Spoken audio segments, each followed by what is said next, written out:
Love was never meant to require your disappearance, a fireside transmission. For many people, love was never taught as something that expands life.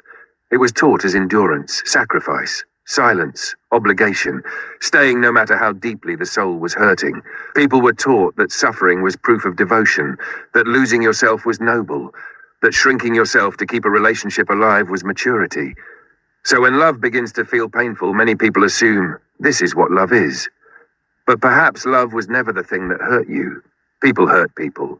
Fear hurts people. Wounds hurt people. Dishonesty hurts people. Avoidance hurts people. The inability to choose truth hurts people. And sometimes, what hurts most is the slow disappearance of yourself inside something that asks for your silence in exchange for connection. That is not love. Love does not imprison. Love does not diminish. Love does not ask you to abandon yourself in order to keep it alive. Fear controls. Possession controls. Wounds control. Obligation controls. But genuine love allows. It says, I want to know who you truly are, not, I need you to become smaller so I can feel safe. This is why so many people remain in pain long after their spirit has begun whispering, I cannot keep living this way. Because the familiar can feel safer than the unknown. The known pain can feel safer than the unknown freedom. Even when something is hurting us, stepping into a new life can feel terrifyingly unstable. The mind clings to familiar patterns because at least it knows the rules there.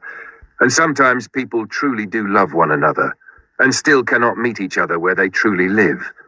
That does not mean the love was false, and it does not mean either person was unworthy. Sometimes people deeply love another person and still cannot move beyond their fear, conditioning, guilt, obligation, identity, or unresolved wounds. Love alone is not always enough to make someone choose courage. Some souls awaken to possibility and then retreat back toward familiarity because transformation asks too much of them. And if someone could not choose you, that does not mean you are not worth choosing. It may mean they could not yet choose truth. They could not yet choose freedom. They could not yet choose the life their soul had glimpsed. Awakening asks something of us. Once we truly see a pattern, a wound, a truth, remaining unchanged inside, it becomes harder and harder. Sometimes awakening is beautiful. Sometimes it is devastating. Usually it is both.